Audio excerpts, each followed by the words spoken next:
let's talk about you guys. So I got to ask this question. You guys were pretty young when you got the success with Inside Out. And I remember hearing on the radio that you wrote the lyrics to that song in study hall. First of all, is that true? I'm gonna let Max take this away. All right. Yes. Part of I think it was the second verse. It wasn't study hall. It was an English teacher's assistant class, which basically meant I just sat there anyway. I don't even remember what that was all about. It was with Mr. Who was that crazy English teacher that we bought the orange secondhand underwear for? Mr. Tom. Mr. Tom. All right. Yeah. All right. You got to tell this story now too. I mean, we can't just leave that there, Max. Like the guy I bought underwear for. Yeah. No, he was. He was known for being quite cruel, and but I don't know. I kind of liked him, and I he didn't necessarily like me. I remember he kicked me out of his class once because I had him for English also, and then I had him. But he was just I don't know. He was kind of interesting to me. I don't remember all that much about him, other than the fact that I kind of wanted to. I kind of had the feeling that he had a sense of humor, and wanted to endear myself to him. So me and another friend in the class brought him a pair of orange boxer shorts that we'd gotten from like a Salvation Army or something like that. And yeah, we were reading. I remember in his class we read. I can never remember the name of this novel. It was by one of those. It was by a female author who wrote under a pseudonym. Died a slow, torturous, alcoholic death. What was her name? Well, that could be a number of people. Yeah, the main character in the novel was Frankie. And shoot, man. Anyway, the ugly sad thing lyric that's in Inside Out was like kind of plagiarized a little bit from that. And so I was just sitting in TA class, didn't have anything else to do, already had kind of the first verse of this song. So I knew what the melody and kind of scan or rhythm was. And wrote that second verse in there. But that song had a couple different incarnations. When we were first doing it, it was sort of a kind of a faster thing and different chorus. And we ended up changing things around a little bit. And it became a big hit. Well, when I was in high school, I always thought about that because I had a little garage band in high school, and I remember I was just like, well, Eve 6 wrote a pretty big hit in study hall. Pressure's on. I got to come up with something. And I came up with a few tunes in study hall. Nothing all that noteworthy, but I made my attempts. Well, how would you say like would have been kind of like the biggest changes you guys have seen in the music industry since you've been part of it? Man, yeah, there's been so many. I mean, it's constantly changing, but I think that something's good, something's bad. But in the era when we came out, I mean, there was, at least not at the beginning, there was no real like internet, like social media or anything like that. You had a website, but that was about it. And labels sold CDs at $14.99 a pop. So there was a lot of the industry was really thriving at that time. Then everything sort of started to change around the second record when Napster and all of this stuff happened, and a lot of the labels started to conglomerate and go away and all that. So I think that the downside is that, like, at least in the sort of mainstream, like major label music industry now, they're a lot less likely to take chances on things. You know, they kind of want to see that something's already having success before they get behind it. But the cool thing is that, you know, I mean, recording is different. You know, you can make a record in your bedroom now. That sounds great. So, you know, I feel like in some ways, you know, music has been a lot more democratized in that, you know, it doesn't take $250,000 to make a record anymore. And you can, you know, get on social media. You can, you know, distribute it to iTunes and Spotify. You can set up your Bandcamp. You know, you can do all that stuff. So, you know, it's just a different world. Everything's digital now, you know, and we're connected different. The way we make music is different. The way they sell music is different. But yeah, it's a whole new world. Well, what's interesting, and the reason like I really wanted to ask you guys is because like our age group, we are that generation that is just old enough and also just young enough that we remember both worlds and we're very cognizant of both, and we don't necessarily have allegiance to either because we were like right in between. We remember like we know what it was like. Like I remember what it was like in a pre-internet world trying to find music, and maybe you hear something on college radio that you connect with. You know, like I grew up on a lot of punk rock. I would go, remember the compilation CDs where you would go and you would buy those for like $2, and then you would fill out the form of the bands you liked and get their album in the mail. And that was actually a really cool experience. Like that was a really special thing. And then the internet came and did make all of that infinitely easier. On the other side of it, like a lot of the like you know, tastemaker venues and stuff like that you used to rely on, all of a sudden that kind of became oversaturated because the barrier of entry became non-existent. And, you know, one of my buddies who, you know, played in a band for years and years, the way he put it, he's like, dude, every 16-year-old with a driver's license and a guitar was on tour all of a sudden. So, you know, there was kind of this, you know, yin and yang to it, you know? Absolutely. Just like with anything in life. I mean, it's, you know, it's definitely, the market is saturated for sure. There's no doubt about that, you know? But yeah, I remember a lot of artists who, without the help, you know, the ease with which that you can record and a lot of times kind of filter over the blemishes. You know, I feel like there are maybe people doing it now because they have sort of the help from, you know, Pro Tools or whatever the medium might be.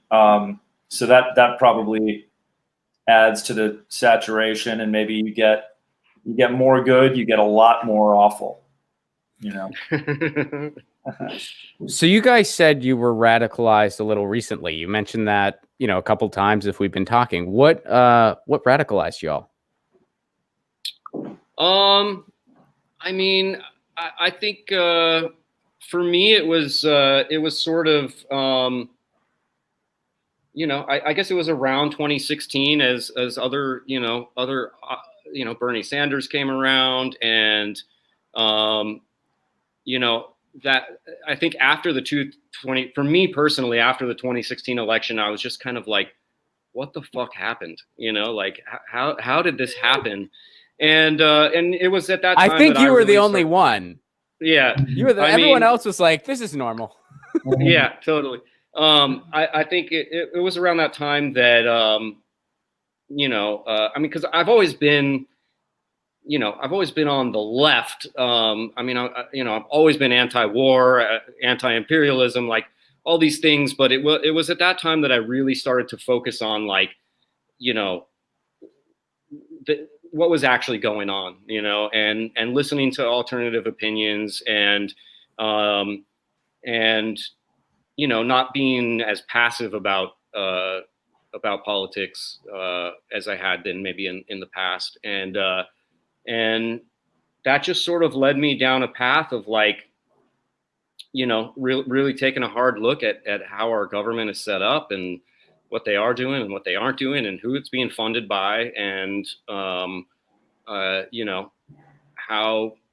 I mean, just all those things, and then watching what happened, to Bernie Sanders a second time, just really took me down that, that path of like, well, we're not going to fix this from within, and that's what really took me on a journey, even more left. So, I think for whatever criticisms we might have of Bernie right now, and the way things went, I really do credit him with setting people on a path, a lot of people on a path that took them a lot more left than even he is, but I think that was sort of the intention, 2016, I think for me too, like, exposed the Democratic Party, for what it is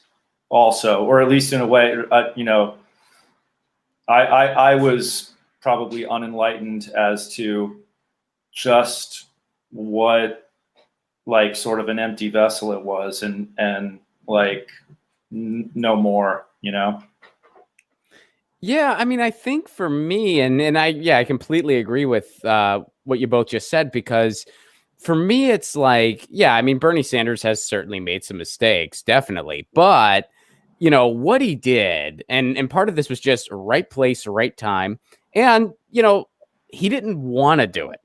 Like that's like in 2016, he didn't want to run. He's like, I'm an old socialist. I don't want to run. Liz Warren, what about you? And she's like, nope, it's Hillary's turn. Everyone else, it was like, it's Hillary's turn. And he was the only guy who was like, we can't go to the right of Obama. After Obama won in a landslide on a center-left platform, delivered at best a center-right one. I think that's being generous, calling it a center-right one. It was a complete disappointment. It led to Trump. We can't run someone to Obama's right, Hillary. That's what Bernie was saying. So he's like, all right, I guess I'll do it. And when he did, in that, rhetorical moment, or whatever you want to call it, he made, I think, a lot of people who think like we do, at least this was my personal experience with it, he made us realize, oh, we're not as alone as we thought we were. Right. There's more of us than we realize. Yeah, like a political figure who wasn't a narcissist. I mean, that in and of itself is like, it not me, us, wasn't just a soundbite. It's like, yeah, he was the symbol, and he was, fine. Like, when, if he had one or whatever, it's like, it wasn't a cult of personality, and it wasn't, well, I guess maybe in some sense it was, but it wasn't about him. It was about his policies. And that's, I guess, what, annoyed a lot of people also, was that it was just about the policy, and they found him, for whatever reason, aesthetically unappealing or too loud or whatever else. But it was because it wasn't about the personality. Mm-hmm. Like, he wasn't in the business of like self-aggrandizement. Like you said, he didn't, sort of a reluctant hero, I think that's the way it should be all the time. I mean, I after this whole experience, being 2016 to present, and what's going on electorally, and just how, because the other thing, Max, you mentioned the Democratic Party. For me personally, I woke up politically my first year of college because people I knew and classmates of mine were getting sent to Iraq, and I had no clue why. I was like, why are we? I get it that they attacked us on 9/11, but Saddam Hussein had nothing to do with that. Why are we trying to police the world? And then I kind of woke up and realized, oh, wait, that's what we do. We're an empire. We have an economy based around war. This is really freaking gross. I'm going to read this Noam Chomsky guy. I'm never going to sleep the same again. That's what happened for me, And so I never felt this kinship towards the Democratic Party. I never felt like this is where I belong. I felt like, well, those other guys are fascists, these guys seem a little open to the type of change I want to see in the world, I think. Then I learned, oh, wait, all of my worst suspicions about these guys are true. Everything that I thought could be as bad about them is true, to the point where... And in a way worse, because it's disingenuous. It's the illusion of something. It's cosmetic, right? Mm-hmm. Whereas like at least Republican hawks are like owning it. You know what I mean? Yeah. Yeah, it's mask on, mask off for sure. Yeah, well, it's like, I mean, it's all those memes you see where it's just like the Republican is just like, hey, go die, poor person, and the Democrat is like go die gently or something like that. There's a lot of really funny ones. I can't think of a particular, for instance, but so what do you guys as far as the band is concerned, what is going to be next from you? In this pandemic age, is a new album coming before the tour or after the tour, or to be determined? Yeah, we actually have a new EP that's done. We had finished it right before pandemic started, and so again, we were gonna do this 20th anniversary tour, sort of do some of the throwback stuff, and then after that, we were gonna do some new music. But at this point, since who knows when that's gonna happen, we're gonna move forward with new music. So we're just getting the sort of the details set up right now, and hopefully in the next month or two we're going to start putting some stuff out. So we have that EP done, and then we'll probably follow it up with an album. We'll see how that goes, but at this point we have nothing else to do but get together and write music. So, and you guys, so how old were you guys when you formed the band? I mean, I know it's very young, but like, how old were you guys? I mean, the first sort of version of the band, which morphed, I mean, we were 9th grade, so I don't know. What were you? That's incredible. Max is a lot older than me. I'm a lot older than John. By 1 year exactly. Yeah, my birthday is August 28th. His is August 27th. I'm exactly a year older, but we were the same grade. Yeah, we started, I think, the first grade of the band. Yeah. So that's just so impressive that it's like you're able to work together creatively as you're also figuring out who the hell you are. Yeah. I mean, no one knows who they are in 9th grade, really. I mean, I guess a couple, but no one really does. So it's like you're figuring all that out while still maintaining a very important creative relationship. You guys have probably never argued. I mean, there's definitely been plenty of like, we grew up together, we succeeded together, we failed together. There's a brotherhood type of bond with us that's deep. And maybe there is some, zodiac stuff going on. You know what I mean? Some Virgo power. I don't know, but yeah, we share something together that we don't share with anyone else. So, and we work great together, and frankly, always did. It's like John and I started the band, and we had a few different drummers in the beginning. But yeah, we always sort of had, I don't know, we work well together. Well, that's awesome, man. So anything else you guys would like to plug before we dismount here? I don't think so. I mean, just, keep an eye out for some new stuff, and whether it be us or any other band, buying merch, going to people's band camp, all that kind of stuff, even streaming, even though we don't get paid enough, even streaming helps support the band. So I'm not even saying it as much for us, but just in general, try to find those ways that you can directly support bands. If they're doing live stuff, like donate to them on Venmo, it goes straight to them. It's not going through a promoter and like that. And you know, that stuff goes a long way right now, because I mean, I know for us and a majority of other musicians, I mean, you know, a major portion of our income comes from touring, and that's just not there for us or for anyone. So any way you can find to directly support bands, buy t-shirts, you know, whatever, is extremely helpful right now. So comedians too. and comedians too. Exactly. Thank you. So, honestly, yeah. Well, yeah, hey Honestly, man, artists, everyone, you know, I mean, it's, yeah. Well, hey man, if you make a comedians bureau in the union, let me know, man. I'll hop in too. I'll be part of the team. For sure. You and Lee Camp need to start a comedians union together. You know, there have been attempts, and this would have actually been, I think, before both of our times.